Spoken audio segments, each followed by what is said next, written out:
to the 37 podcast. Chad ain't here. I'm Rip the Sloth sitting in today for Chad. Okay, let's We've got Blake and Chili and Cornbread. How's going on? What's up, man? What's going on? We're glad to have you here as our host today, Rip.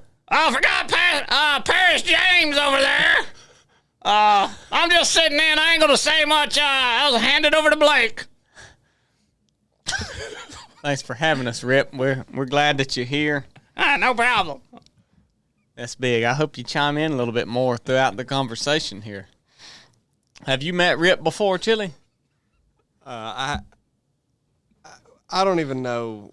I told you Rip was going to be on today, and you wasn't. Yeah, and I was fine him. with it until I just met Rip. You'd never heard his voice before? No, and to be quite honest, I'm irritated. What are you irritated That's about? disrespectful to our guest, man. Well, whatever. I mean, why do you talk like that? I get typically a sloth doesn't talk like that fast pace because they're real slow, but he is amped up a lot of time. Yeah, well, I guess we're just going to be at odds today, but I'm here and, Cornbread's here and you're here and Chad's, and Rip. Wherever he is. So That's Rip Wolf. this is, Yeah. Rip Wolf. Got Rip a dang Wolf. turtle sitting in his lap, too. Yeah, that's his bud. Yeah, well, thanks for opening up the show, Rip. We're glad you're here today. No problem. That's big. That's big. I'm also agitated that he won't stop trying to tell us and ask us about riddles Oh, yeah, constantly. always. Yeah, Rip. You don't know Rip like I know him, but he's bad about that. You want to hear one now? No, later. What's a bear without ears? A B. You're right. That's a good one. That's a good one right there, Rip. Holy crap. You didn't even tell it right, Rip. Well, you guys may be wondering why we have this shrine out here on the desk. This is just... Tell them about it, Chili. Tell them about this shrine. Well, I will tell you about it because I kind of regret that we just opened it up off camera because we got so excited when we saw it was from our buddy Tim Wolf, who Basic Course Team 31, Pukin' Tim, as sometimes he affectionately calls himself. Yeah. Pukey. Pukey. Man, that was hilarious. We have named that spot that he puked at. Yeah. That's the Pukin' Tim ledge. Oh, yeah. Yeah. I mean, I couldn't come up with a better name, but that's what He it's was up called. there being dramatic, wasn't he? Yeah, Tim, awesome. Got to meet him on Basic Course Team 31, and we went to check the P.O. box today, and this ginormous, massive 100-pound box was in there. And did you know this is a Chick-fil-A waffle fry box? Yeah, it's what they used to ship waffle fries to Chick-fil-A in bulk. Yeah, That's how much stuff he sent. massive. This ain't even all of it. And we just, I regret we didn't open it on camera because we were all smiling and laughing and reading all the notes and setting it all out and seeing the drawings that his child's made for us. Yeah. Yeah, them are good. There's Hunter right there. Yeah, I think Hunter sent this turtle right here. Yep. Let me get him up on his feet. See it? Yeah. And, yeah, all kinds of drawings. And I don't know. It was just really cool. We've lots of local fare, which I really like local fare. Like Yeah, this now here, I don't know if I'm going to dabble into this, Tim. No, but that's local. I don't know about this. This is no. Cairo corn, sugar, flakes, peanut butter. That's what the locals start to miss when they travel. So they vacuum seal it up and take it with them. This might be good on an ultra marathon to eat. When you're this. from Kentuckiana, that's what you eat. This looks like something Dad would eat when his A1C is low. Oh my gosh. What's in it? It's Cairo Peanut syrup, Oh, corn flakes, and peanut butter. I bet that's good. I mean, that'll tie you over. I bet that's good. Yeah, you guys may have to bust into that in a little bit. Now, why are you being that way? I'll try it. I'll definitely I'll try it too. Why are you being that way? You won't eat that? I don't know about that. Dang. Got what's up with this right here, Chili? You know about that. Now, I do know about these. I have had many AL8s. That's what I call them. Some people call them a late one. I call them AL8s. What is it, like a ginger ale? No, it's better. Have you ever had Dr. Enough? That's another local. Is it like that? It's similar. Now, Dr. Enough is my favorite soda, but this is also, this is high on the list here. I wish I hadn't had this before, because this would be. Oh, it is ginger with a hint of citrus. Yeah, well, I said not exactly. It ain't ginger ale. Don't call it that. Yeah. But this is a Kentucky bluegrass fave here. It's got corn sweetener in it. Well, yeah, That's going to be good. That's what they sweeten things And up there. caffeine. So that's going to be And big. ginger settles your stomach, you know, if you ever get nervous having to do something. Nervous. Or if you ever get pukey out on a hike or something, you have Pop one. you a late one. Yeah. Huh. Yeah, this is big. I mean, this is big. Look at the Lego hands on this thing. Oh, yeah. That's cool. Look, local honey. Leavenworth. Now, I think local honey is good for your allergies. Isn't Leavenworth where the brig is? The prison? There's some kind of military prison up there or something? I don't know. I ain't got Don't ask me. I think it is. I think it is. If Rip says it is, then it is. Leavenworth, Indiana honey. I think, I don't know that we can eat this, though, down here in Georgia.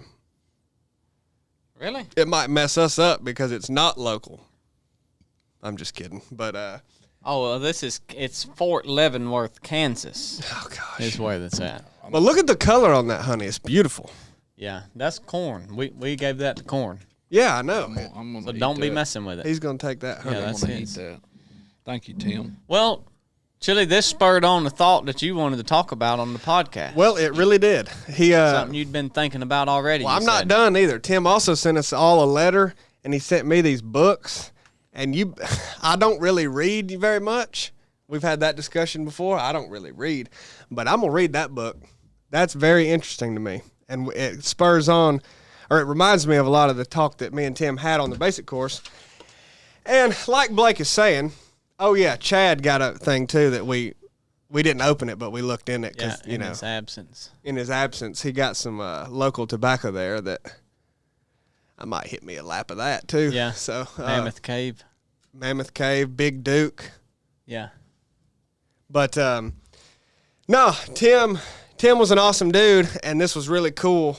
And yeah, just sent us all kinds of stuff. And really, I don't know, man. Like, I'm fortunate to have people that I'm close to in my life. I've talked about it before. You know, obviously you guys and my family and some extended family. You know, so that's not. I mean, for somebody to care about me or show me love or care or want to do nice things or, you know, all that is not new to me. And, like, I try not to take that for granted. But I don't know, something about it whenever it's somebody that, you know, is not my family. Mm-hmm. I guess it just strikes me different. I'm not used to that. It's not weird. It's weird in a good way of like Unexpected. yeah, like why do they care so much about me and why and us and why, you know, would they take the time to do this? And it made me think about all kinds of people a part of 3 of 7 Project along with Tim that are like that, you know. I mean, Tim is a really, really special dude, but you know, the whole 3 of 7 Project community is just different and something I really don't want to take for granted. You know, like I just speaking for myself, I'm really, really appreciative of the people that we train with. Yeah. You know, and I mean, everybody that listens to the podcast, everybody that watches on YouTube, anybody who's associated with 3 of 7 Project, I'm thankful for, and I don't want to minimize that, but really the people that we train with and have met and know on a, you know, a deeper level and actually did something hard with or really got to train with, And man, I'm thankful for those people, and I really don't want to take that for granted, and I don't want to. I mean, I'll say I don't want any of us to. Yeah. Because I feel strongly about how much it matters, and everybody that we've trained with, I genuinely care about and love, and I hope they know that coming from us, because I mean, as I was sitting here thinking about this and opening this package, when do we ever really talk about that? I mean, we say thank you, and I mean, I think hopefully we do a good job of showing that we're appreciative, but I don't think we show enough. I don't think I do. I mean, I find myself taking it for granted, and I don't want to do that. It's really cool that we're able to do what we're able to do, and do the training missions that we're able to do, and do the regular work we're able to do, and that, like, we can't forget that we don't work for ourselves. Like, we work for these people. I mean, not direct. You know what I mean? Yeah. Well, that's who we work for. I mean, that's what the 3 of 7 Project community is what allows us to do what we do. Right. Without them, we don't do this. So, I don't know. It's just really cool, and I wanted to take the time to express how thankful I am for you, Tim, and everybody else that's a part of the body of 3 of 7 Project. Yeah, it's a blessing that the Lord would make you useful to be able to be a part of people's lives like that, and be able to have some sort of impact on people's lives for things that matter, for things that are eternal. Because we have our own struggles and our own things going on, and feel unworthy, and really are. And the people that we train with feel that way too, but that's the feeling is reciprocated, because not one of us is really any better than the other. Right. They were there to be able to provide this gift or this blessing or this thing to this person, and we were on the other side of things. And it's just how the body of Christ works. And it's not just like, this is really cool getting all of this stuff, just different things that are meaningful to him or local to his town, and sharing that with us. But we also appreciate the letters that we get. Absolutely. The emails or the letters, the things where you took time to explain whatever you got out of it, because like Chili said, I tell people that's the currency that I work for, because I could go make money doing something. I mean, I'm going to. So everybody's got to make money. And so you can go do it other places, and Mike could even make more money doing other things. But you're not going to be getting the fulfillment. You're not going to be operating in what the Lord has called you to do, which is the biggest thing. And when you're not doing that, you're not fulfilled. Life is not going to go well for you. Yeah. So what do you think about it, Corn? I think you do a really good job of always telling people, and even things that I hear you say around us, about how appreciative you are. Yeah. I mean, I think you do a great job of that. Yeah, not only the people that come and train. You know, there's a different element to that, because you're out there and you see them going through these ups and downs through their training and whatnot. But the people on Patreon, people just in general in the community that message on Instagram, like, a lot of these people ain't just people I know because we trained with them and I think they're cool and they got great personalities and their followers are like, a lot of them's become my friend. Yeah. You know, Will from the Rite, we talk regular. I talk to Timmy Heaps regular. He just texted me this morning. Tin Man just sent me a message. I mean, these people are my friend. You know what I mean? Yep. And I love to talk with them in fellowship, and it's a blessing too to also, it ain't just one way, like, hey, we're 3 of 7, so you get from us. We're the instructors. I get a lot from everybody in the community as well, all the people on Patreon, and I mean, hearing what they have to share on Resurrected, or the questions that they asked. I mean, it all holds value. It's just a big family to me, man. Yeah. Yeah. They come out to the race. That's what I was going to say. That's the cool thing at the races, is you get to spend time with all of those people in one spot. Yeah, I mean, that's another thing. I mean, like, I mentioned it earlier, and you just hit it again. I don't want to – there is another level when we've met people when we get to spend time with these people in person. I mean, that just is. Yeah, that's just reality. That's the reality. But it's not to say that there's probably people who've been on Patreon for years. Well, I know there is, and I could name a few names, but there's people on Patreon forever. We've never had the chance to train with them, and we might not, but that's okay. Yeah. I mean, they're not any less of a, you don't matter any less to us because of that. But the race is a great opportunity for that. I mean, I'm really excited about the races that we do, and maybe even add more if we ever do. I mean, I think that's a great opportunity, and Mountain Mama in October, we hope that sells out and has 200 plus people again, because it's a awesome reunion type feel. And part of the Ruck training plan, or not the Ruck training plan, the Ruck Strava challenge, is to just foster another way to have this community. And I mean, that's why I want to keep doing that. And if this goes well, add another one, because it feels like a way to create another avenue for this community that we're talking about, to interact and not only grow closer to each other, but to us too. I think we need to look for more ways to do that, because just because of what we're talking about, I think it's that important and it means that much to me. And hopefully it goes a long way to show everybody that we genuinely do want to continue that and care about that. Yeah. Yeah, no, it's a special thing. Yeah. I was talking with Chili this morning, Lord willing, I hope to, especially the guys that's local on the Ruck Challenge, to go out and do some rucks with them during the challenge. Mm-hmm. I hope. There's one guy, I can't remember his name, lives up in close to Gettysburg. It'd be awesome to do a ruck up in Gettysburg, Pennsylvania. Yeah. That'd be big. You going to travel to Gettysburg? That'd be big. How you going to get there? That's one of the places I've always wanted to say. I'm going to drive. I dang sure wouldn't fly. You know what I mean? I mean, that's an easy pull, Corn. If that's one of the places you've always wanted Chad's to see. got to fly to Canada. He already did. You wouldn't fly to Pennsylvania? No, I'd drive. I'm driving. There's two places I'll fly, Normandy and Israel. Those are the only two places. All right. Well, Rip flew out here just for this daggone podcast. And I'll tell you what, boy, it was rough as a cog. Well, that's the last we're going to hear from Rip.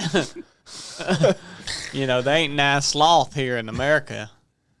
So No, they ain't. Yeah. he had to get his passport and everything. Yeah. Dang. Anyway, thanks for letting me do that. I just wanted to. That's a good. Yeah, that's good, Chili. That's a good point, Chili. It's always good to note that and think about that.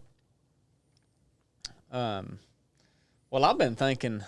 I was reading this morning about Joseph. I knew it. And, Joseph had a hard life. I mean, he got done wrong many times. Yeah. His brothers hated him because his father liked him. That wasn't his fault. You get a lot of detail about Joseph. Yeah. He had that coat of many colors, and his brothers hated him for that. Yeah. Throwed that joker in the pit, and then sold him off in slavery. Then he goes and lives as a slave. But the Lord blessed his life the whole time. It said everything he did that he succeeded at because the Lord was with him. And then he goes and he lives with Potiphar, and that darn Potiphar's wife. He was a servant there, right? Yeah. And everything was prospering. It said Potiphar didn't have to think about anything other than what he might want to eat, because Joseph was taking care of everything. The Lord was blessing it. And his wife had so much time on his hands, it said that Joseph was a good-looking lad, strong and good-looking. And so you know what my first name is, don't you? Yeah. Joseph. Well, what does that have to do with anything? I'm a good-looking lad, and I'm strong. We see them women that do to you what they did to Joseph all the time. We have seen that. Yeah. It's disgusting. And Wow. so I was reading this morning, I've heard the story, but that woman, she just kept on coming after him. Yeah. Constantly. And finally she hemmed him up and grabbed a hold of his cloak, and he tore away, and she kept his cloak and let out a yell. And so everybody came in. Yeah, framed him. And said, he was trying to rape me, but I let out a yell, and he run off. He left his cloak behind, and then he got put in prison. All you know, but I was going to tell you what, them women. Some women are out to set you up like that. The whole point of this was for Blake to do this. Yeah. That's all you took from that. Women, they're out to try to trap you into stuff like that. Not just set you up like that, but just try to make you lust, make you do all this stuff. And she's the one lusting. Oh, yeah. You get on it, you about can't even get on Instagram without all kind of half-naked women popping up. Yeah. When you go to try to search for somebody or something in the suggestions there. All these women out here, and that's all they got. They just wanting to try to set you up for some trap, and it's been going on back since Joseph. Yeah. It has, 100%. But Joseph stood strong, you know. He said, no, I've got it good here. Potiphar's done nothing but blessed me. Why would I do anything like that? And even when he went to prison, the Lord still blessed him. He got in with the warden. The warden put him over the whole prison. Yeah. That's where I'm at right now, but I've been reading through the book of Genesis. It's a whole different thing than reading the New Testament. Oh, yeah, absolutely. I mean, it points to the New Testament in many places, but it's a whole different thing. Them people was rough back then. I mean, they was rough in the New, but you get much more culture when you read the Old Testament, I think, than you get when you read the New Testament. You get more of what was going on, more detailed stories and things, detailed accounts. So I've been enjoying reading that. Y'all read that account? Oh, yeah. Yeah, I listened to it. I listened to Genesis, Exodus, all the way through Leviticus a couple of years ago. Hey, buddy, turn off your ringer. That was actually my watch. I don't know why it did that. But listened to it. And I still think it's better. I retain it better if I read it. Yeah. You know, because I read pretty slow. So I'm reading it a lot slower, and I think I retain it a lot better than whether if I just listen to it, just bam, bam, bam, bam, bam, one right after the other. Yeah. Yeah, I think I do too. When you read that, you know, I didn't start at the very beginning of Genesis. I started about the account of Abraham. Mm-hmm. And, you know, they was big. Abraham was a big deal. We a lot of times I think read and we say, oh, the biggest deal. He says, you know, he's greater than Jacob or whatever, you know, Abraham, and we think, oh yeah, I remember Abraham, but he was a big deal. Oh yeah. I mean, that was the start of it. Yeah. That was the start of it. That was a big deal. Yeah. And you know, the Lord used all of these people: Abraham, Isaac, Jacob, then Joseph. You know, going down all these different people, and these people were just, I mean, they was rotten. You know, having multiple wives and incest, which I guess wasn't that big of a deal back then, huh? The incest, because maybe the gene pool was much smaller. I don't know. That didn't seem to be common. Right. Well, Cain and them had to, but you know, past that, it's like let's stop that. Well, but then everything was reset. You know. Everybody died out. Then Noah. Noah and his sons and sisters, they had to. I mean, that's all you got. Yep. So, but, you know, these people was rough, doing all kind of things against the Lord's will, but he still used them. Yeah.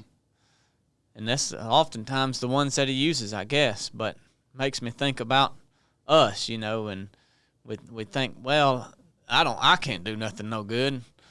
Look at all this stuff I've done and things I've messed up. Well, go read Genesis if you're thinking that, or go read any of the Old Testament of the people. Yeah, you should try to do good. I'm not saying continue on in your sin, but that don't make you unusable. Right. That don't mean that the Lord don't have something for you. So, I don't know. It's interesting reading that Old Testament. Yeah. I mean, you that's what you take from it, is just how we look at a lot of these figures as basically never sinning. Like they're all just these perfect, not perfect literally, but you know what I mean? Like they've never messed up because they were used so heavily. Sometimes, I think sometimes people look at them like that because they don't go actually read the account of what they were doing and what was going on. Yeah. They think, well, if the Lord was using them, like who they say David was a man after God's own heart. Yeah. And look at all, you know, they think, well, gosh, he must be really good. You go read about David. Bathsheba. Yeah. Yeah. Yeah, killing her husband and all whatnot. Yep. Yeah. So these people were rough. I mean, they were doing stuff that, not that it makes us any better, but I wouldn't dare think about. Not that I couldn't ever get to that point. I don't know. Right. But I wouldn't dare think about doing what David did. Go to killing folks right now. and doing all that. Yeah. But that don't make me any better or David any better. That's Right. just the plan that God had for him. But yeah, that's one thing I take away from reading. But then there's other things in there that, seem odd. Like, was it Jacob? It was Jacob and Esau, right? They had brothers. They had beef all their life, and Jacob sent all of his people ahead to meet Esau to present these gifts to him, and try to make up for what had been done wrong. And Jacob stayed back, and it said he wrestled with God all night. Yeah. I've been studying that. I mean, that's just an odd thing to say that it says he wrestled with God, but the way I understand it, maybe it was like an angel or something. But anyways, I'm not going into that. But just a lot of different things that you can really pull a lot out of if you take the time to sit down and look at it. So I take many things from it, but that's one thing I take You from talking it. about like when God pulled his hip out of place? Is that what you're talking I about? think so, yeah. Yeah. They wrestled in the tent right there. Yeah. Yeah. Yeah. Yeah, the Old Testament's big, man. There's some direct stuff there. Yeah, I and mean, people just skate past all that. Yeah. Which, it does all point to Jesus. Yeah. And Jesus arrives in the New Testament. Yeah, right. So people want to get to the end of the story, but it'll do you some good to go back and read some of that beginning and what led up to it, and to see humanity where they were, and to see how the Lord was using them and what he was doing with them and how they were acting, and you just see this wave of rise and fall, rise and fall, rise and fall, and it's still going on today, really. Yeah. With we've talked about Jacob and Esau before, how crazy that is, and I don't have a deep understanding of why that spiritual blessing, if you want to call it that, or We were whatever. talking about that on the basic course. Yeah, why that could be, how that even worked, that could be deceived like it was and tricked. Do you know about that? Like, so there. I know I've read it, but I'm not remembering. With Jacob and Esau, I think there's two components to it. There's the inheritance, which is literally You're getting what's their father's stuff. Yeah. I mean, it's just quite literally the inheritance of what he had and the property he had and the money and whatever. But then there was the spiritual blessing, right? yeah. And you Yeah, know, Esau traded came it out for first, traded it for a meal. Right.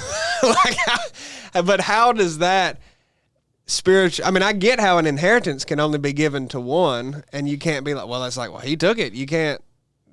But a spiritual blessing, it was as if he gave it, was tricked and gave it away. How can he not take that back? You know what I mean? Esau was hungry, and Jacob come in from being out, and Esau was like, "Get me some food, bub." And he said, "Yeah, I tell you what, I'll get you some if you give me that birthright blessing." And he said, "All right, that's fine." So they did their deal. Then, when their father Isaac, right, was their dad, when he was dying, he was blind. So Jacob went and put on some of Esau. So the father must not have known about the deal, because Jacob went and put on some of Esau's clothes, so he smelled like him, and went in there. Oh yeah, he wouldn't have been okay with that deal. I mean, No. it like that's my that's why it's so weird. Is I thought it had to be the firstborn son, and like that's just who it was given to. There is no you can make a deal. But then Jacob tricked him. He gave it to Jacob, and so it's weird that after he did it, it wasn't like he was like, "Oh, that was Jacob," and then now it's like, "Dang, I've already gave it out." Yeah, because what the blessing itself was, do you know what it was? I can't remember. It really basically is that blessing that he was to give was the continuation of the Abrahamic lineage Okay. So right, like the covenant that was made. Basically, Isaac has 2 sons. Which one is going to carry The name and like carry it through? Yeah. Like Jacob or Esau. Right. Esau's firstborn. That's who it was to be given to. So I don't really know how he could even give it to somebody else. But he had to like give this. But that's what I just don't understand. I guess we need to do a deeper study. I don't really get the mechanics of that because. Yeah,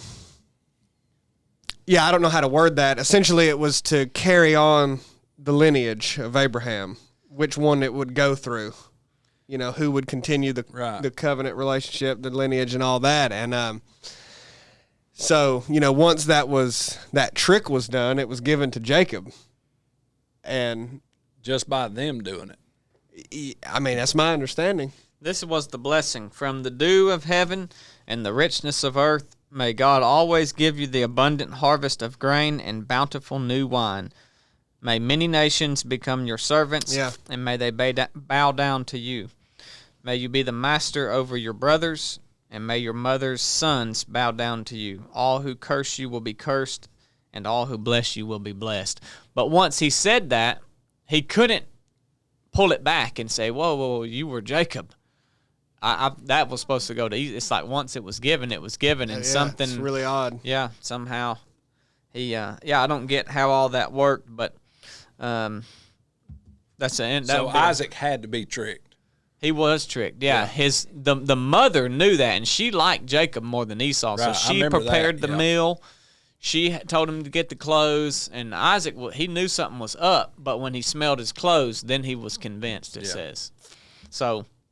Yeah, so you get all kind of stuff like that in the Old Testament. Right. That's different than the New Testament. That not that one is more valuable than the other, but we spend a lot of time reading the New Testament, and the gospel is the thing. Like that's what we have to get. But if you can gain more understanding of it by understanding the surrounding, the leading up to it, that's what I mean. I think that's what it's there for. It's not there just for no reason. Right. Like, these are books that were left to us to give us further understanding and deeper understanding, and we shouldn't just overlook it and skip right to Matthew or right to one of the Gospels. Now, if you are a new believer, that's probably the best place to start, is to understand the Gospel and then kind of backtrack. It's like these Marvel movies do. They put the main show out first, and then they tell, oh, no, this is what happened back before. You get what's important from the start, So, I don't know. I've just been enjoying reading Genesis. Y'all should join me in it. Tuesday meeting? Tuesday. Yeah, a Old Testament Monday, a New Testament Monday, a Old Testament Tuesday. I'm down. OTT. I'm down like 4 flat tires. Why? What? Down like 4 flat tires. And then you said something else after that. Why? Oh. So, Rip, do you read any of the... Oh, God. Let's not.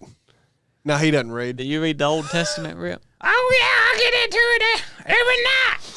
Old Testament. Well, I didn't last night because I flew in here. Oh, okay. Tonight I will at the hotel. Oh, okay. Yeah, well... Yeah. I like Leviticus. Oh, that's a tough one. Yeah. Yeah, that's a tough one. Don't eat catfish. Don't eat fish without any scales in Leviticus. I don't know why you'd eat no catfish. The sloths eat catfish? No, we lost pure Leviticus. Okay. All right. Well, we appreciate that insight, Rip. No problem. So yeah, that's what I had. That's what I had to bring. That's good. What'd you have to bring? I do want to just jump back real quick. Here I've got 2 gram gold bar and a silver coin come from my man. Well, your kinfolk, Rip, Tim Wolf. Oh, yeah, I was with you when he got that. Yeah. Yep. Sent Chili one too. Let me allow that, please. Oh, yeah. Chad says that's the Lord's money. What, gold? Yeah. That's what he says. He says all the stuff in the temple was adorned with gold. So it is the Lord's money, he says. Because that was by his instructions. I've not read much of that, but Oh, the Holy of Holies, man. Yeah. Gold. Any silver in there? I don't know, not that I know of, but I don't know that means that that's the Lord's money. Yeah. It's just what Chad says. Cornbread, did you said you did some sort of new thing on Patreon? I just freshened up the influence the podcast, ask questions for the podcast little page we got there. Yeah, so we got a Patreon if you guys don't know. And what we do lots of things on Patreon. We do a comms check. We record it every Monday, but put it out to you guys every Friday where we talk about our thoughts and lessons of the week. So it's an additional podcast for you guys. We do Resurrected there, which is a Bible-based message. We do 3 Sundays a month, Chad or myself, sometimes Cornbread, sometimes we'll have a guest. But we're doing some Bible-based message on there. You can get you a discount for the store. We take questions from you guys, and we'll answer them here on the podcast. So that's where we're at right now. Cornbread has freshened up that post talking about send some questions in, and he's got why don't you pick 1 or 2 out, Corn? I'm just reading them. I think I'm going to take over this because I'm going to tell you right now, you ain't. No, I think I am because there are a lot directed to Corn that he's not going to read. So I'm going to. Well, how about I ask the first one and then you go ahead and ask the second one? I think I'll go ahead and. I'm going to ask the first one. See, this is what happens when Chad's not here. Yeah. What? Chili wants to try to take over? Yeah, get big air chested, you know what I mean? Derek Brennan said, when are you guys changing the name of the podcast to the Cornbread Show? He is getting famous. And that does remind me. He is getting Marty, famous. you know this was Marty. Oh, well, yeah. He sent this in. It says Cornbread and what's his name show. Support staff. And then the back says support staff, who I'm support staff. You're not even what's his name. No, I think what's his name is Chad. And I guess Marty will have to explain it, but he won't. He'll just make some super chat that's incoherent with 3 levels that talks about lunch lady arms and some other joke that he's got. So he won't even explain this. But I think we're the support staff, you and me, Blake, for Cornbread and what's his name. Maybe, yeah. I think. I don't know. What's his name could be Paris James. It could be. There you go. But, yeah, so I just decided to take this over, Corn, because I knew you wouldn't read that, but I figured we needed to address He is getting that. big famous. Well, you know. Megastar. You can't bring attention to yourself for no reason. Kevin. I guess Kevin don't have a last name. How could I incorporate God's word in a classroom setting, specifically at a police academy training hundreds of police recruits? Is there a good way to incorporate it? Thank you. Well, I mean, I'm guessing probably it's maybe not allowed or something. Direct methods may not be allowed. I don't know. I would think, I mean, just thinking back to my police academy class, you know, there was Muslims there. Yeah. Of course, atheists and Christians, and there was people of all religions, if you wanted to say. I'm sure it was the same at yours. Yeah, I mean, anytime we go many places and do many things, we must be the same person. You know, we talk, a lot of times people say, you got to be so-and-so when you're at home and when you're at work and when you're at church, and they draw the, you know, what they're saying is you got to be the same everywhere you go, but in the same breath, they're drawing distinctions between the places that you go and who you are. And so the best way that I've found to incorporate things like that, to incorporate your faith, is that is who you are. And if they have hired you to be an instructor at that course, then you don't have to show up as a preacher, as a pastor up there delivering a gospel message, but there should be examples in your life to where you're able to share that, and to somehow, what's going to come through is that your service to the Lord has helped you in this way or in that way, and you shouldn't not share those things, like unless you somehow signed something and said, I will not share anything about my faith. Then you can share your own story no matter where you go, and it don't matter if you're a teacher at the school or if you're this person or that person, and if there's repercussions for it, I just say, oh, so be it. Like, your story is your story, and you're not being, that's what we say here at 3 of 7. We have people come of all faiths to our courses, and we tell them straight up, when you signed up to come to this course, you signed up to come and learn from us. And if we withheld this part of us from you because you don't think like we do, then that would not be giving you all of who we are, and it would be disingenuous of us. And it's the same thing with that. Yeah. I mean, you're their instructor. The people have hired you to teach these people, yes, about policing, but if you are serving the Lord, then that should be a part of your policing. And so there should be stories, there should be ways that comes up. And so, for a long-winded answer, to shorten it up, would be that you just share. It's not, you don't have to be as direct about it as what people think, because the subtle things you say, the people that need it or have questions or want to talk about it will recognize that in you, and will hopefully talk to you about it after the class is over or during the lunch break or whatever. Yeah. I mean, that's all I know to say without knowing specifics or whatever. But if you will open yourself up to being used, the Lord will use you. Yeah. I remember back from my police academy class, it was broke up into various chapters.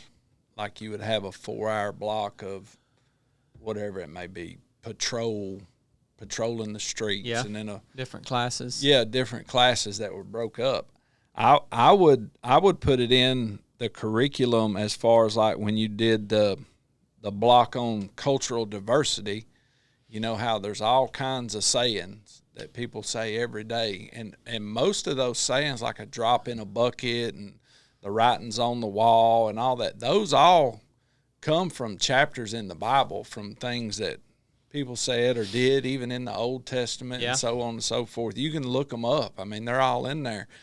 I would use the cultural diversity of how people talk. It's like now, if you talk about Instagram, if you scroll Instagram enough, you see somebody on there saying, on God, I swear on God. You talk about what the slang saying is really mean. What does it really mean to swear on God? What is this person saying, or what do they believe they're saying, and what's to the contrary? What's the truth? A lot of them now say on King David. Really? Yeah. Oh, yeah. Yeah. Have you heard it? They'll be like, on King David, on King David.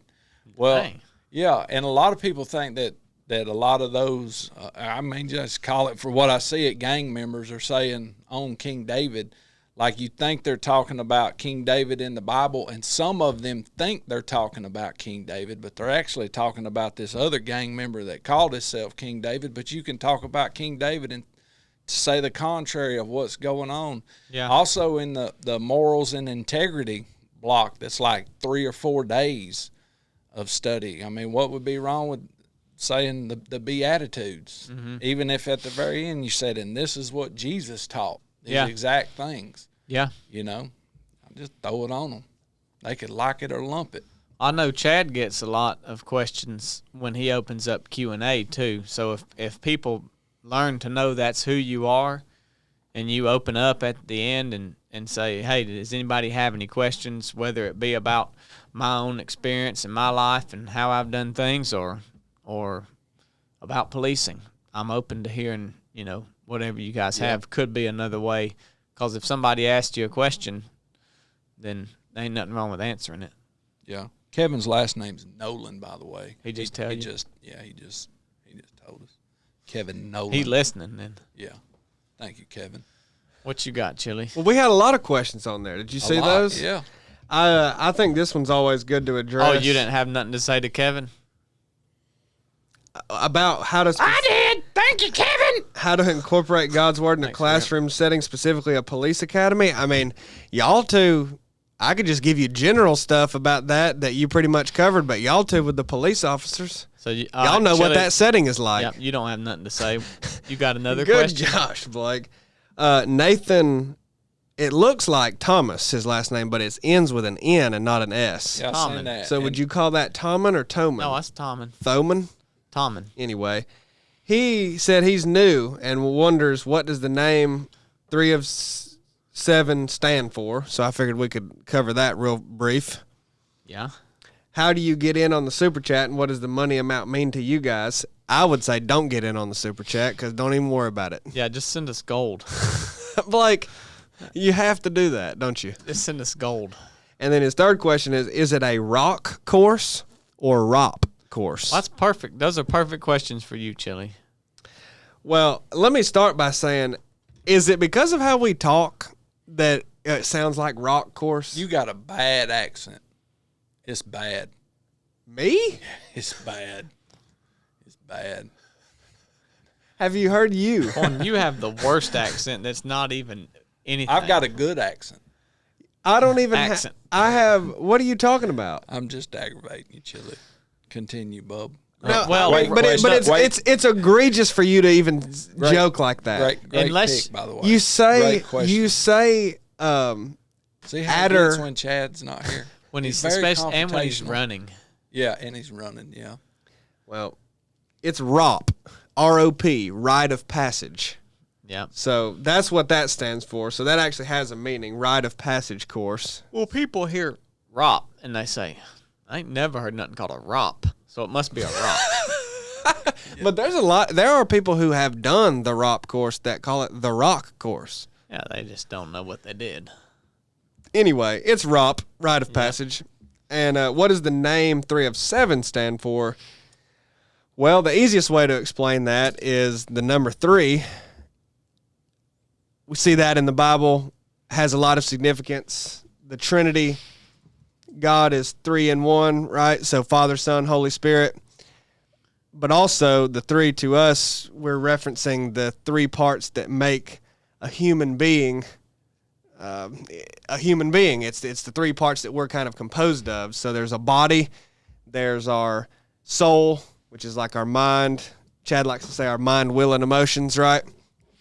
And then our spirit, which is the spiritual connection that that lives inside of us, that's connected to the spiritual realm that's going on simultaneously with the physical, right? So that's who we really are. We are kind of 3 in 1 when you reference ourselves, we. That's what we're made of, and the number 7 is the biblical number for completion. So every time you would see the number 7 in the Bible, it would generally be referencing and symbolizing or mean that something was complete or whole. And the mission behind what we do is to feed all 3 parts of ourselves, if you want to say that, kind of master all 3 parts of ourselves, the body, soul, and the spirit, so we can be a more complete version of ourselves. Now, that's not to say that in our lives that the body and our mind are as important as our spirit. In a way, they are. You know, if any of them are lacking, you won't be a complete version of yourself. But me and Blake were talking about this the other day. Really, an emphasis should be placed on the spirit. Yeah. You know, if the spirit's not in order, the other 2 will not be in order. So in some ways, I think you could say it is the most important. But that's essentially the 3 and the 7. So that's where we got the name. Would you say that was a good Oh, that's excellent. I think that's real good, Chili. explanation of 3 of 7 good job, project? man. Well, good deal. I think it's good too. Thanks. Rip. But yeah, that's what Nathan asked, and he also said, "P.S. Why doesn't cornbread get more airtime?" I get plenty of airtime, bub. Probably Because because he I can't talk. jump high enough. Hey, don't you know white men can't jump? Oh my god! You should have seen him today doing PT. You know why he ain't getting no airtime. Holy crap! Now he could bust the ollie. Oh, yeah. We have a specific question from Derek Rosen about the Rucking challenge. Did you see that, Corn? I did. Well, why don't you allow something about that? He asked, "What kind of pack/weights are you carrying, and do you have any tips for going up in weight?" Well, And you just recently went up in weight. Yeah. So I used the Rucker 4.0 from Coverup. That's the pack I use, and it's awesome. The biggest thing I've learned about toting that weight in the ruck pack is make sure you got that pack as high up to your shoulders as you can possibly get it. You don't want it sagging and drooping and whatnot. And if you find that it is, one thing that I learned, of course, if you're doing a bunch of elevation or stuff like that and you're trying to get more air in, your chest is coming out, it can't be as tight. You have to just constantly adjust it, or I do rather, is use that chest strap as well to help hold it up. So like me and Chili was rucking today on flat area, I just had that chest strap as tight as I could get it because I wasn't huffing and puffing nearly as bad, and that helped hold it up. So if you feel it start sagging, you need to readjust it in a hurry because it's about to wear your lats out. No joke. That's what I've learned. How about you traps? Oh, yeah, it's going to eat them up. Yeah. What's the best way to get it higher? Like bend over at the waist and up. scoot it up like that, Yeah. and then pull those. Yeah, at the same time. Yep. Very good explanation, Chili. They do have hip belts for those things, too. I think I'm going to get me one. Yeah, I think a hip belt will make a big difference. I think that 60 is going to be attached rough. Yeah. Regular. Yeah, Do those hip belts come with pockets, like so you I can don't put know if some they got food pockets there or on the not. hip? I don't know. You know, pouches. That'd be nice. Not sure. Yeah, it would be. But I don't know about any other rucksacks other than that Rucker 4.0. So I know that thing's fairly expensive, but What do you think about people that just grab an old backpack and throw weight in it and start rucking? I think that's good and an ingenuitive way to start because, hey, man, just get started. Yeah. But that ain't going to last really long, I don't is it? think so. So I did that before Blake got me that one pack, and I do know my nephew G does that a lot. And we put towels in the bottom of the pack to get the weight higher up in the bag. Because that thing would start sure enough drooping down at the bottom, and it didn't matter how much you pulled it. I mean, you could feel that. If you put a 25-pound plate in there, you could feel it bouncing on the top of your tailbone. Yeah. It'd be set. So we started putting towels in the bottom, which adds to the weight. You know what I mean? But, yeah. Well, not much. Don't get ridiculous. It does, man. You got 5 or 6 dang towels in there to try to hold that weight up. At least a pound or two. Yeah. Lawfish713 said a question for each of you. What is your favorite thing to do when Chad isn't there to supervise you? Well, let's address first that. What is that thing called in Iran? The Ayatollah. Let's address first. I am the Ayatollah around here. So it don't matter if Chad's here or not. The question should be framed, what do y'all do when Blake is not there? Oh, wow. Because Chad he's the figurehead. That's what we decided at lunch, ain't it? Yeah, he's the the puppet president. Yeah. Yeah. He's like Joe Biden, Donald Trump, So what is this feller's name? Lawfish. Don't be misled, Lawfish. Things stay on track. I'll answer that. Better than ever. I'll answer that question honestly. My favorite thing to do when Chad's not here is just to do anything that we're doing more efficiently. That's what my favorite thing to do when Chad's not here. My favorite thing we've done since he's been gone is have Rip on the podcast. I really appreciate it, man. I mean, he's going to be here. He's going to be here for a little while. Yeah. I'm not leaving till Chad comes back. Oh, my God. And we might even could have him as a guest when he's back. He could just share a mic. We can do that. Yeah. Dang. No, we miss Chad. Yeah. And things ain't the same without him here. No, and it's going to be a long time, too. I know it. Buckle up. Yeah. Yeah, it's going to be a good minute for sure. Yeah. Yeah. Well, I don't have nothing. My favorite thing to do when he's gone, we do this. I mean, we did the same thing. Literally did the same thing. We're all pretty responsible around here. We just do what we're supposed to do. Yeah. Go, when he's gone, we even got a bonus run in today. We wasn't planning on running this morning. Oh, yeah. But we got done so quick. We never would have done that if Chad was here. We just efficiency. Hit that run. So that was nice to do. He still lets us use his deal. So that's good of him. Oh, yeah, we had everything wrapped up quick this morning. Yeah. Yeah, quick. Yeah. Yeah. Dang, we could have done another video. We could have done the Old Testament Wednesday morning. Yeah. You know what I mean? OTW. Yeah, OTW. Yeah. So, well, before we shift into the news, I know Paris James is excited about some news that he has given you to announce. This episode's brought to you guys by Barbell Apparel. It's hot. It is. We're in the dog days of summer, and I think it's a little bit early to be where we're at. It is. It's hot. And so this ultralight tech tee, this is all I wear every day. I don't even wear a cotton t-shirt anymore because it's so dad-burn hot. And the stuff and this and the Ranger shorts, the running shorts, they get sweaty and wet. You lay them out on the hood of your car for like 15 minutes in the sun. They're dry as a chip. You love to do that, don't you? Yeah, I get here after I've been doing jiu-jitsu in my barbell stuff. I'll take it off and hang it on the mirrors of my car. When I come in here, hit me an email or two, go back out, and it's dry. And so it's nice. Dry as a chip. And it's nice to have things that keep you cool, that absorb and dry fast. Wear this stuff out on the basic course. They're really good people over there. They've supported us for a long time. Anything we wanted to do, any idea we've had, any thing that we wanted to make happen that we needed them for, or even that we, they're working with us right now. Yeah. So they're a really, really big part of what we do around here. And so got a really good warranty, too. I always want to note the warranty that if you buy a large and you decide working out's not for me and you get fat and you say, but I still like barbell, they will change the size of your clothes. Or up or down. Yeah, or if you're really fat and you say, I do like working out, but I've lost all this weight, then they'll change the clothes to a smaller size for you. That's big. Yeah, that's real big. Real big. And they've got everything you need. You can go deliver a sermon, and you can go run the streets. Guadalajara. No, it is.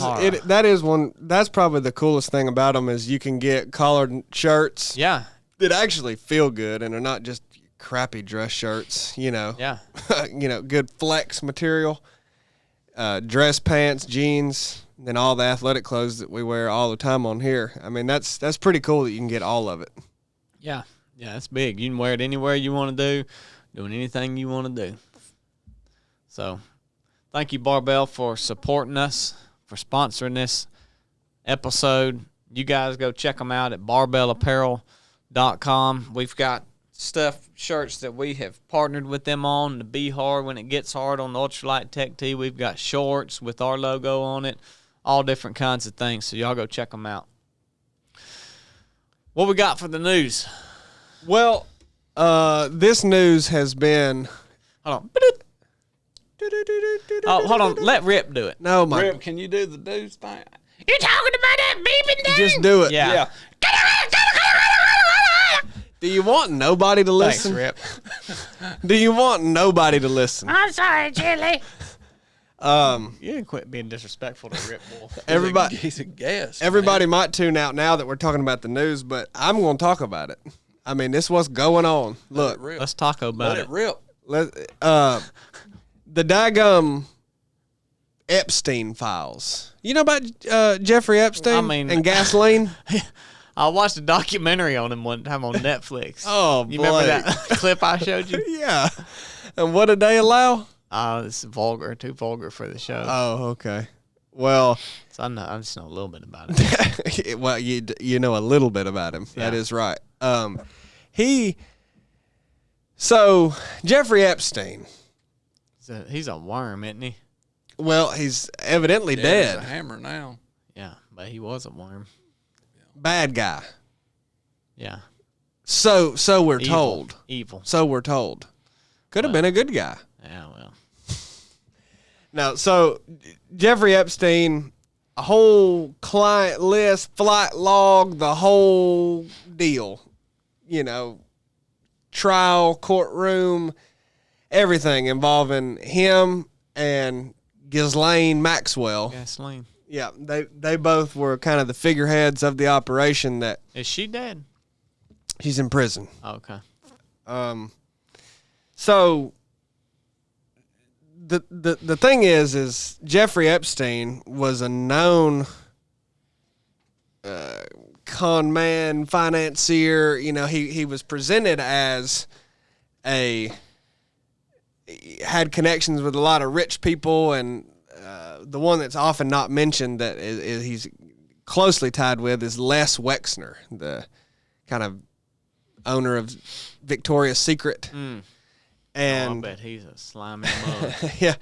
And Les Wexner provided a lot of Epstein's money and the house that he was living in and all of this. And there has been people who investigated this far more than me say that, in their opinion, Les Wexner was one of the heads of the snake in the whole operation that literally gets zero. He's a billionaire, and I mean, he's never mentioned in any news coverage or anything. Yeah. But also other large bankers that were dealing with Epstein, or, you know, as far as if you wanted to point to the head of the snake in the operation. And it was kind of hidden and covered up in the media and the news, and there was a lot of victims, child and adult victims of sexual assault and trafficking and all this that, you know, was kind of hidden. But ultimately, what was really hidden was, even when this started coming out about Jeffrey Epstein, was his connections to intelligence agencies, which, okay, if you present this as a lone guy who is a financier, whoever, just don't really know, but has all these connections with, I mean, even Donald Trump and Bill Clinton and President, you know, him and Ghislaine Maxwell had all of these passports and citizenships, and, you know, they're just like, who are these people? And what was really hidden was that they weren't just lone individuals doing a bad thing. It was a deeply connected operation involving Israeli intelligence, British intelligence, United States intelligence operations. And it is known that Maxwell's father was deeply tied in with intelligence. So you've got the Mossad, CIA, British, you know, MI6, all of these intelligence agencies, and Maxwell's sisters are involved in tech. I believe one of them helped create or something, the search engine Magellan. Like it's deeply entwined into the technological and intelligence spaces of the world. Well, what has become more evident is, yes, Jeffrey Epstein and Ghislaine Maxwell are extremely evil people, and were doing all the things that we thought that they were doing and saw that they were doing and was coming out. But they are essentially the fall people for an operation that goes much deeper and involves people that the powers that be, if you will, don't want to be uncovered, right? If that makes sense. So, you know, once this started coming out, you say, well, yeah, we have these two people who are doing all this stuff, like we can get rid of them. Or not, or pretend to get rid of them and they're still alive somewhere, just chilling on an island, you know, who knows? Yeah. I don't know where Jeffrey Epstein really is. They said he killed himself. I don't know if he's dead or alive. If he did die, I don't know how he died. Doubt he killed himself. But Ghislaine Maxwell's supposedly in prison. How do I know if she's in prison? She may not be in prison. You'd say you could put her in a max security prison. Who's verifying that? I don't know where she is. But even if they are, okay, well, who's really behind this? You can't pin it on two people. An operation that had thousands of children on an island that were human trafficked and were sexually abused and died, and politicians and royal family members like Prince Andrew and Bill Clinton and whoever in flight logs that were flying regularly on this private jet, the Lolita Express, to Little St. James, this island. I mean, what was that? And he had all this, like a temple built on that island that they've uncovered, and you know, I mean, hey, maybe all this stuff is a big intelligence operation to confuse people, and a lot of the information that you get like this is fake, and maybe Bill Clinton never did fly on his island that many times. I don't know, but that's what it looks like, and you can see that there is, either way you slice it, a big attempt at protecting individuals that can't be named potentially Donald Trump, right, is attempted to be protected. And what would lend you to believe that now is everybody said that it was a big cover-up by the Democrats, right? That's what a lot of people wanted to run with. Well, now that Trump is in office, as he was running for office, he selected Pam Bondi to be his attorney general, and he selected Kash Patel to be his what's the director of FBI? Yeah, FBI director. Dan Bongino as well to work on this case. Well, now that they've got into office and they had a little power and Kash Patel's uncovering things, they are doing the exact same thing as the Biden administration and not releasing any files, not releasing any details, and covering up what happened.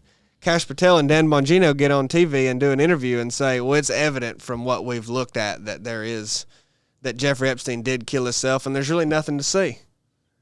There's nothing to see. The whole months of you running for, of Donald Trump running for office and you being selected as his cabinet members, you promised that you would unveil all of these things. You would release them all. He just said, I don't know why you can't just release them. Be transparent. What's the big deal? They're there. We'll release them. Well, what's interesting about that is Kash Patel then went on the Joe Rogan Experience, the world's largest media platform, and Kash Patel went on there to set the record straight and essentially said that all of the footage that we have, we will release. He's like, and then Joe asked him a question, whatever, and he gets to the point where he basically says, well, there really is no footage pertinent to the case. And he says, well, do you have footage or not? It was just this bizarre string of conversation where it's evident that he's lying or something else is going on.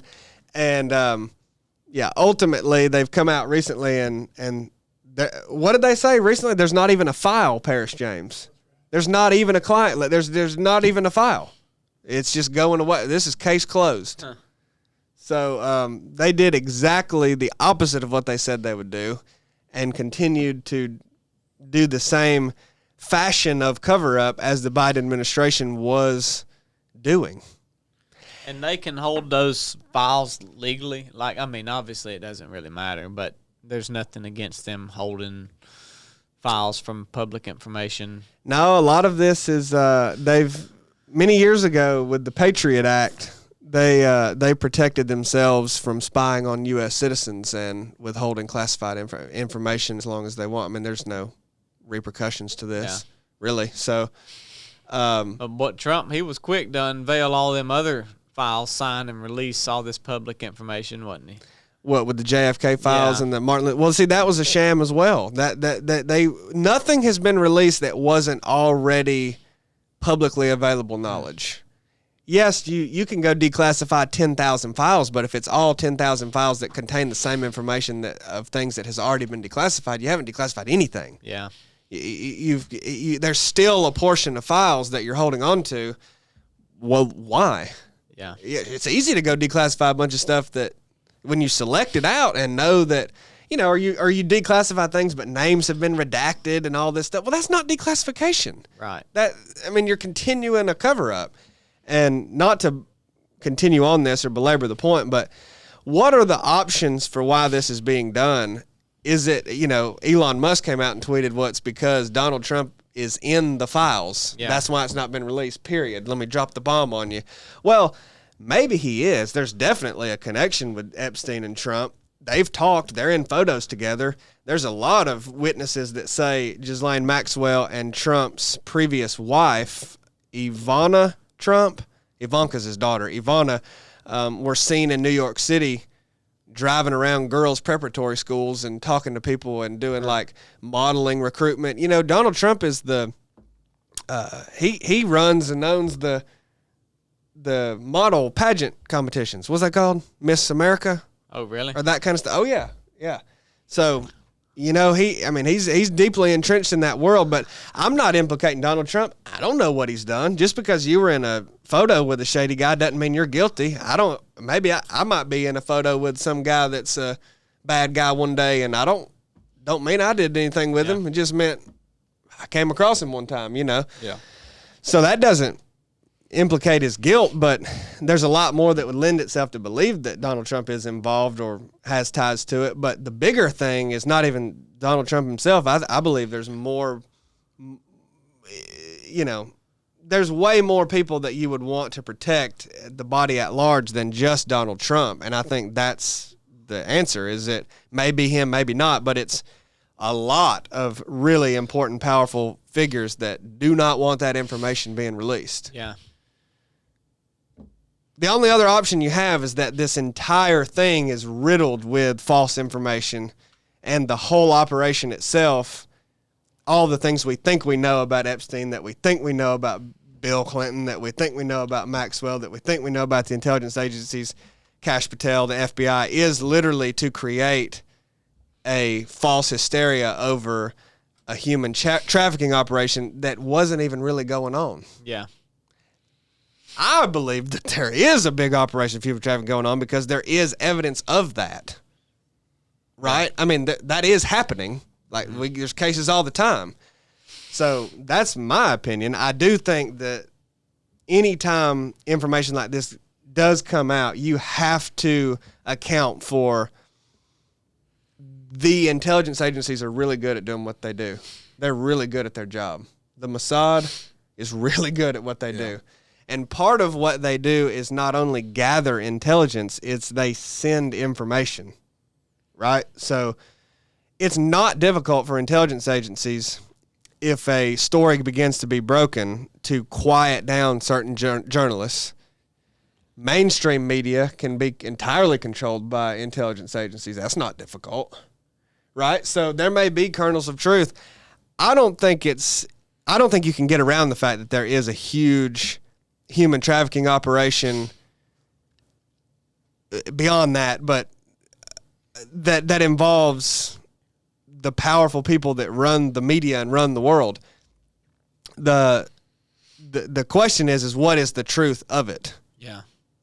I don't know you may have been lied a lot about what we think is the actual cause of it and the players involved and who ran this and who was involved here and what actually happened.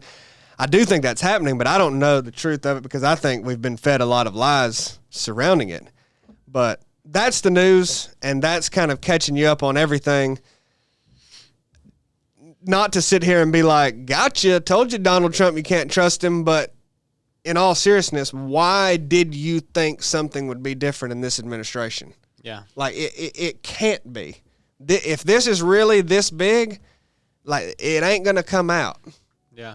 You know what I mean? But a lot of people trusted Kash Patel, Pam Bondi, Dan Bongino, and now that they are in office, they are acting as everybody has previously that were holding that office. You act one way when you're on Fox News, and then you get into office, and about the same issue, you've had a complete reversal of stance and opinion and what you say about it. Yeah. What happened since they've been in office? You know, and that's what I always ask about politicians. You know, I'm quick to say basically all politicians are bad people, but I'm sure there's a lot of people listening that maybe are local politicians or know local politicians. Maybe they're family, and they're like, well, he's not a bad guy, and he's the mayor of my town. I know him. And that may be true, so I don't want to be quick to generalize and say that. But I think the higher you go into politics, we see this shift often. There has to be an explanation for why that happened. Yeah. Kash Patel was saying one thing, now he's holding an office and he's saying another. Why? I mean, what happened in that time? Nobody, they won't answer that question. Right. And, any of the stuff, like if you say there's nothing of it, then why not? What a dumb statement. You can release everything then. Didn't put it out and I'll decide if there's nothing of it. What a dumb statement. Yeah, I mean, I think you are dumb. I think the biggest thing that Paris James saw too was when they had the Trump administration with Pam Bondi had this weird celebratory scene with social media influencers, conservative social media influencers, where they gave them a binder that said to have information in it. And they wanted them to release it. So it was all this public stuff, and they all opened it, and it was nothing.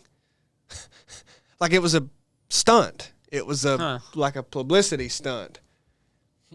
That's exactly how that happened. I mean, you can go watch that. That was bizarre. It's like a joke. Joke. I mean, truly, they've made a joke out of the Epstein files, which is like, I don't know the truth of it or not, but I know it is a serious topic. You're talking about essentially the most evil people in the world running the world and committing heinous crimes and sexual assault and child trafficking. Whether it's every bit of information is true or not, that is a serious topic. It's not really something to joke about if you're in that position and say, we've got information about it. Yeah. Like that, you made a joke out of it. And, you know, the thing is there's what are the repercussions for this? What are the repercussions to anybody involved in it or any involvement in the cover-up? I mean, there should be repercussions if you're trying to cover this up now. Well, I tell you, if they put it out, there would be folks getting killed. If they put that list out, those people on that list would be getting killed. Yeah, I mean, if you knew the names of people and it was case closed, implicated like this, point blank. I mean, so the footage that I'm referencing, to bring people up to speed, and I'm sure there's a lot of people in the comments correcting a lot of things that I'm saying, but that's fine. I know that there was a lot of maybe this is CIA false information, but that on that island there was 10,000 hours of footage. You know, it was essentially perceived to be a blackmail operation. So you'd fly Bill Clinton out to this island, get him on video committing whatever heinous crime you could get him to commit, whether it was something heinous with a child, whatever, and then get it on footage and use that as, hey, we got this, what you gonna do now? Yeah. Like, hang it over your head, blackmail, we control you, we own you. Does that make sense? Yeah. So how they lured all these people into this, I don't know. But they did, apparently, because there's flight logs that say they all went there and hours of footage. And these people in Trump's administration say they have the footage and they watched the footage. And they say there's nothing in there to implicate. So why not show the footage then? Yeah. Okay, if there's nothing in it, just show the footage. Yeah. And Kash Patel got on Joe Rogan and said, well, you know, we don't want to re-victimize the people that are in the footage. Then blur their faces then. Yeah. Then you can't put it in Adobe Premiere Pro and edit it? Yeah. Then edit it then. What are you talking about? And if there's nothing to show, how's it going to victimize anybody? So you're admitting there's victims. Right. And you don't want to re-victimize them, so you can't show the footage. Show the freaking footage. It's not that hard. That's the thing, man. You can't get on there and say there's nothing to see, yet you won't show it to me. Yeah. Well, and he's like, well, why would I show it? There's nothing to see. So we can check. Are we supposed to take your word for it? He literally used the line, I remember it, on the podcast. Basically, why would I lie? Why would I lie? I couldn't come up with one reason. He was like, you don't think if I had footage I'd show it? That's exactly what I'm saying. I think you do have it and you're not showing it. So why would you not show it? And then that's what I mean. Like, that statement, you think I wouldn't show it if there was footage. You just said there's footage. Yeah. But you don't want to re-victimize people with it. So what is it? It's just the most insane cover-up and lie that I've ever seen. And I know Paris James is chomping at the bit over there. But give me a thumbs up or thumbs down. Did I do a decent job of explaining that? Thank you. Good job, Chili. What do you think about all that, Corn? I think there's some very evil things went on, and some people that the whole world knows took part in it, and they don't want it to get out who was over there. Yeah. I really do. That would be a humongous reset if a lot of those people just had to go to prison. Yeah. I'm telling you. And people that like know top secret stuff. Yeah. You know what I mean? That could then in turn use it against you. You know, to sell it off to help their defense or whatever else. You know what I mean? Like sell it off, say, oh, man, I really need $100 million for my defense. I'll tell you what's up with this or that and this and that. And they don't want them people doing that. Yeah. Can't even so much as even Epstein's supposed death, the 1 minute. Oh, yeah. Yeah. Yeah, You can't even watch the footage of his supposed suicide. Yeah. I mean, it's... Yep, the tape ran out. Guards fell asleep and the tape ran out. Dang. I mean, it's insane, man. Yeah, you can't even make that up. No, I mean, it's just it's like blatant in your face lies, basically to an insulting degree. And if you want to know why they do it, or if you want to look for what recourse can we bring, none. And evidence that we can't bring any recourse is there hasn't been thus far, and they're lying that blatantly. We can't really do anything. Yeah. What would we do? I mean, we've said it many times. If you were going to do something, once it got bad enough, we would have already done it. Yeah. It's that bad. Right. We're being lied to that bad. Mm-hmm. It's that evil. It's that bad. So that's just up to speed on that. I got a little carried away on this news, but No, that's good. that was a explanation of kind of that whole saga. Good job, In my terms. Good job, Bubba. Is local news anything happening in local news? Well, I mean, it could be another long drawn out, but I'll just give you the short of it. There's strange going-ons up in Calhoun, Georgia. They think they might be a possible serial killer or something of that nature going on around there. There was so in 2020, there was 2 local people, I won't say their names, that went missing from there in 2020 at the Flying J truck stop in Calhoun, Georgia. One of which was found deceased, of course. The other still hasn't been found. And then March of this year. Found one of them naked, didn't you say? Yeah, that was in 2020. A male subject was found naked. In the swamp. Yeah. And then in 2020, they found a female on that off-ramp from that truck stop that her car supposedly run over her own car run over her. So they're trying That sounds like some Epstein crap. They're trying to figure that out. Shot himself in the head twice. When did that happen? That was in March of this year. They found another body that has yet to be identified on the side of the interstate at the same on ramp to the Flying J truck stop. And then they found another body that has been identified at the county line, which is also close proximity to the Flying J truck stop. County line ripper. Now, one, how do they find a body and not be able to identify it? I mean, that mangled.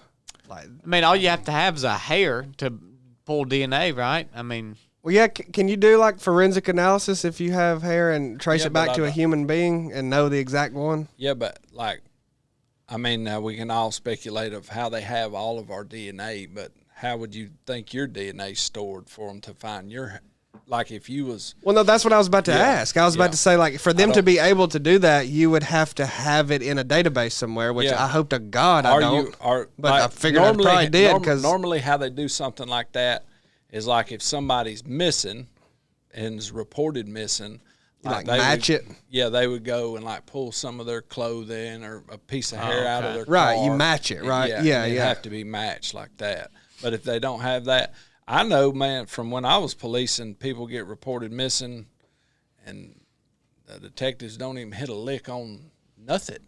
Like, oh well, hope they call or something. Hope they let you know where they're at. Wow. And because most of the time it is somebody just saying, "Bump on this. I'm tired of being around here. Yeah. I'm gonna go live with Aunt Janet right. down in Arkansas."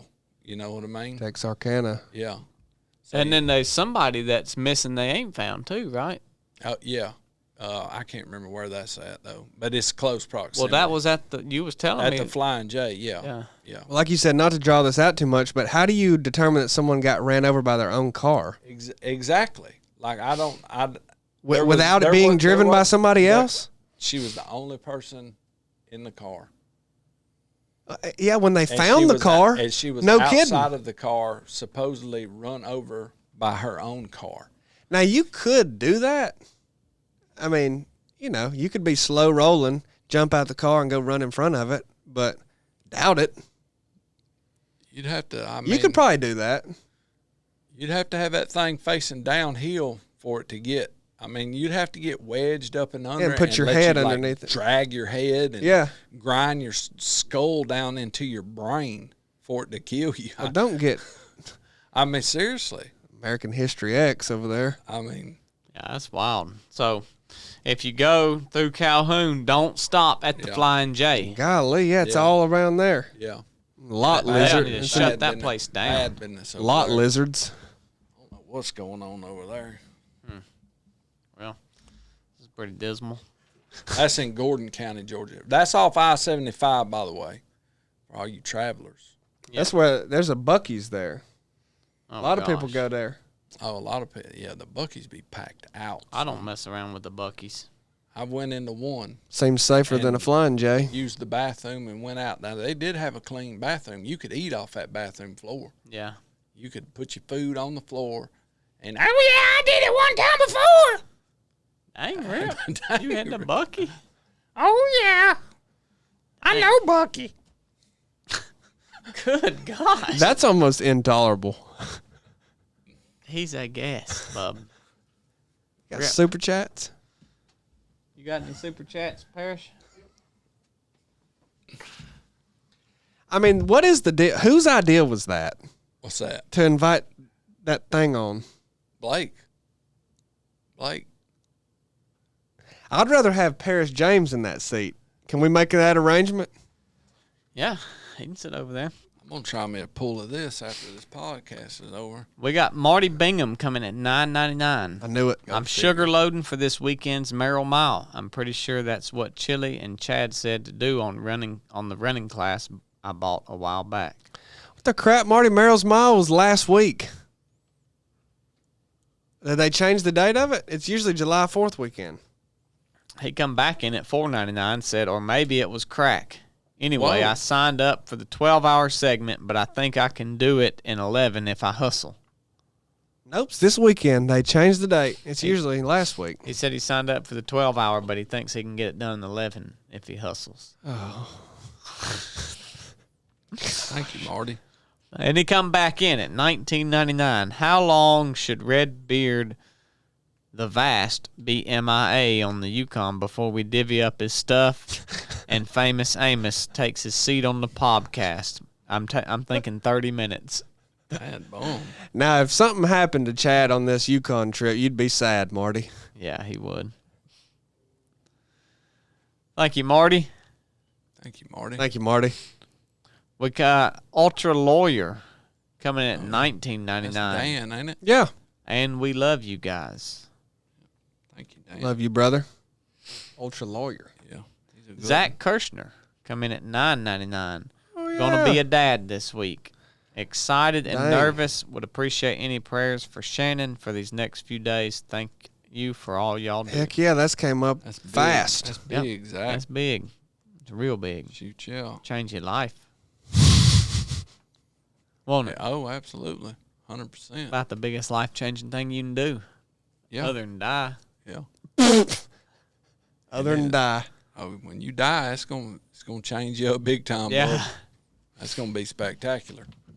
Timmy Heaps come in at $9.99. I've remember- always wanted to go to Normandy. I'll go to Normandy with you, CB. Oh, that'd be pretty big. You got to ruck though, Timmy. Got to hit that ruck. And the last one, Timmy Heaps, $1.99. You got a great accent corn. See, Oh, jeez. tell y'all. Well, thank you guys for tuning in. We appreciate y'all. Cut it off.